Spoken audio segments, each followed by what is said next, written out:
Découvrir les secrets du bois sacré, au moins une fois dans sa vie, est le souhait de tout fils trouvant ses racines dans la socioculture Diola. Ils sont des centaines de jeunes à répondre à l'appel de leurs ancêtres dans le village de Boutam ce samedi 6 août 2022 dans le cadre du Boukout. Un rite traditionnel qui a fait la fierté de tout un peuple. Et ce n'est pas l'ambiance qui a manqué dans l'accompagnement de ces candidats préposés à l'initiation.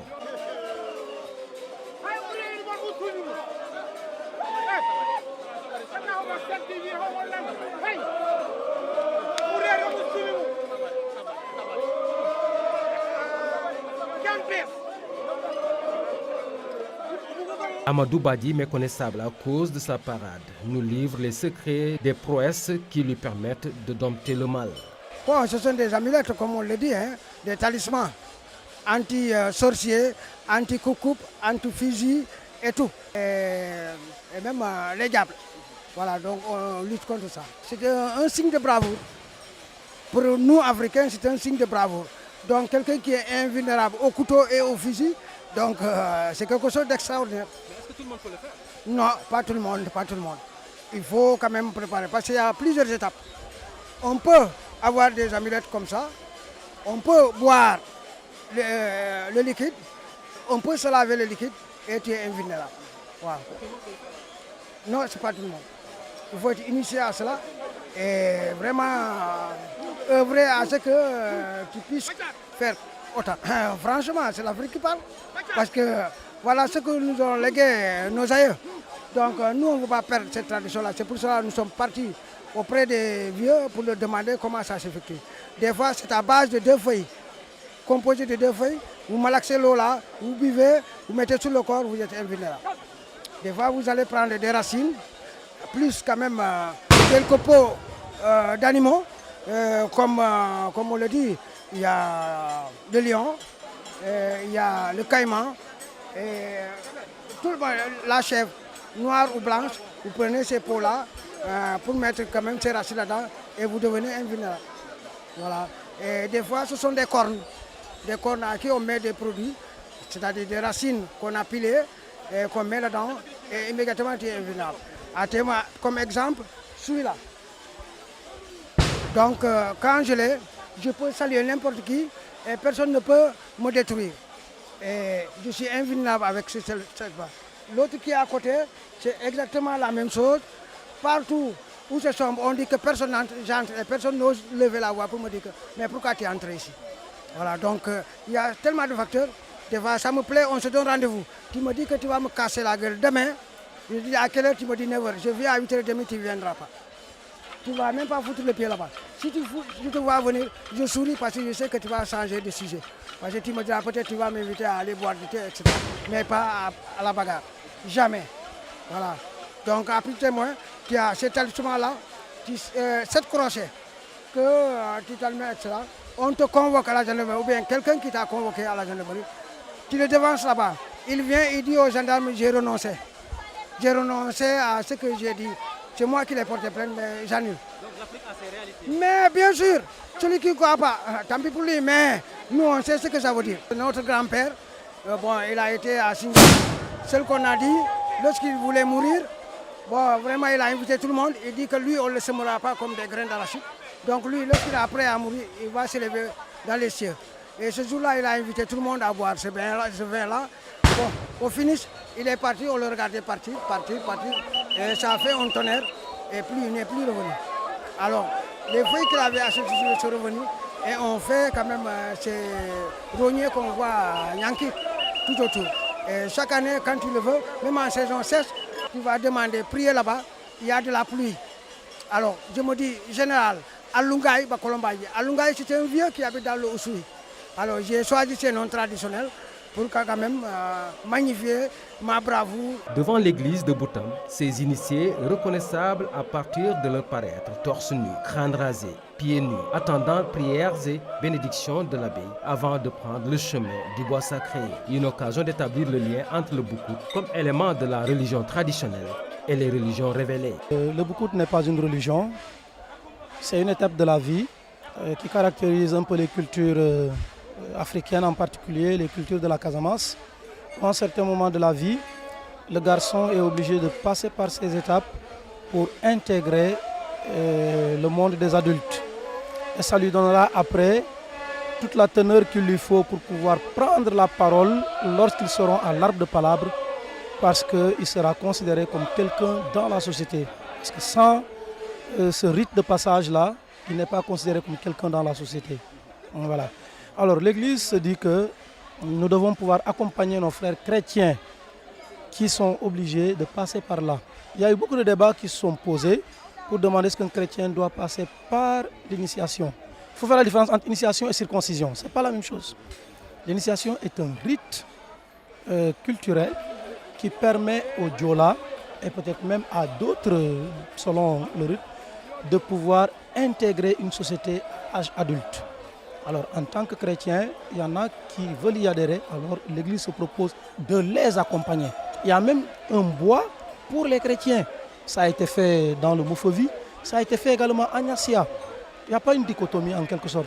C'est-à-dire on aide nos chrétiens à se chercher davantage pour qu'ils puissent, quand ils iront pour prendre la parole auprès de leurs frères du monde traditionnel, qu'ils puissent avoir une parole ferme. Il n'y a pas lieu de faire une échelle de valeur. Il y a bel et bien ce qu'on appelle en philosophie l'interjonction entre foi et culture. Foi et culture, il y a un dialogue possible. Outre le syncrétisme religieux démontré par ce rite, le Boukout est aussi un élément fédérateur des sociocultures de la Casamance. En atteste ce Mankagne, presque métamorphosé en Diola, rencontré à Boutam. Je suis né d'un père Mankagne et d'une maman Mankagne. Mais depuis mes 5 ans, j'ai été chez les Diola, à Oussouy. Quand j'ai sorti à Oussouy, j'étais allé à Tchonkessil. Quand je suis sorti à Oussouy, je suis venu à Tendouk pour mes services. Ma femme est Diola. Et j'embrasse la culture Diola. Je parle les 2 langues. Je parle aussi bien Mankagne, je parle Diola, je parle créole, je parle Wolof. Et Dieu merci, je parle français. Les Mankagnes et les Diola, c'est la même culture. Ce que les Mankagnes font, c'est ce que les Diola font. Mais il faut les approcher pour savoir ce qu'ils font. Mais le Boukout aujourd'hui, contrairement à ce qu'on a voulu nous faire croire, que le Boukout c'est quelque chose d'occulte. Le Boukout c'est la culture. Il n'y a rien de mystique là-bas. Il n'y a rien de contraire à la religion musulmane et à la religion chrétienne. Le Boukout c'est la culture. Vous comprenez français. Le culte et le cultuel, ça fait 2.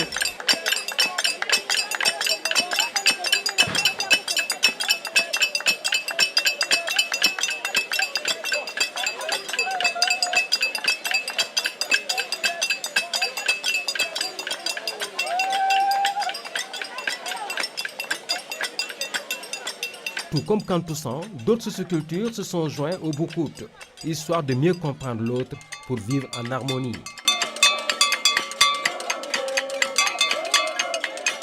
Sama papa mooy séeréer moo dëkk Djilass Sine Djilass waaw Ngoye Djilass parce que séeréer ak Joola benn lañu bu ñu gisantee ñoo bokk ndey ak baay ñooy ànd ñooy deflante suñu façon culture bi presque benn la. li ñu war a dëgëral la lu ñu war a jàpp la respecté ko ñu fonk ko ñu gën a bëggante. Oui, je suis très content de vous me voyez, hein, je suis habillé en voilà en Diola quoi.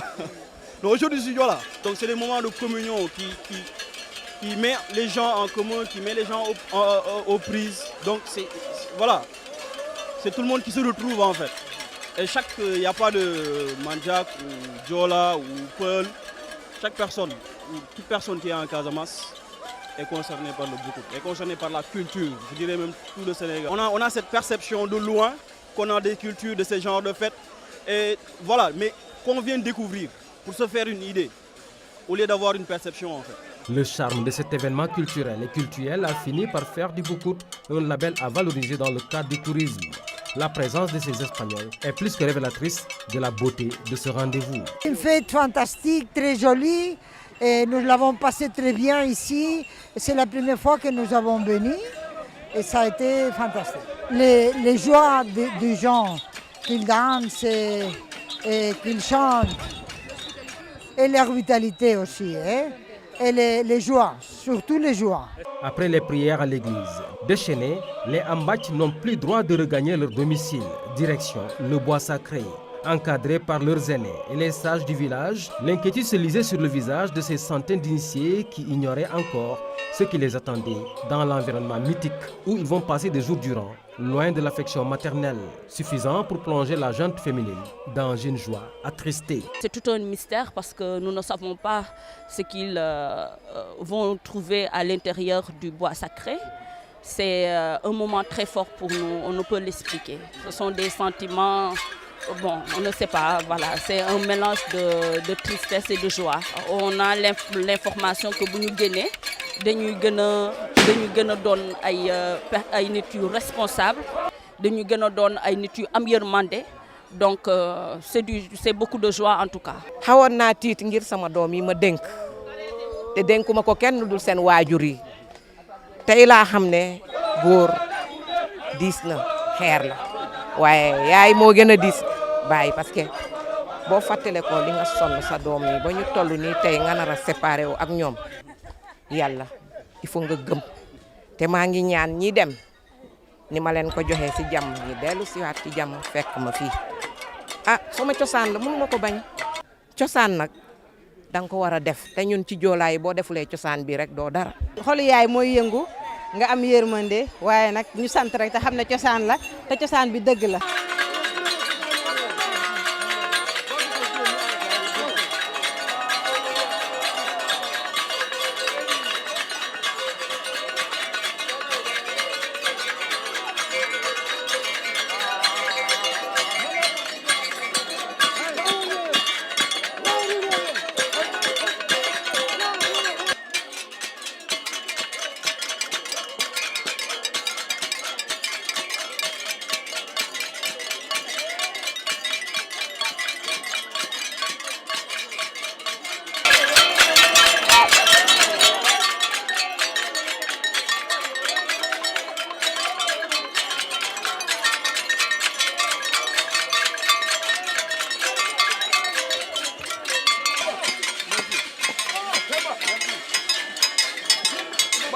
En 1982-2002, il a fallu attendre 40 ans pour revivre ce rite initiatique masculin Diola dans le village de Boutama.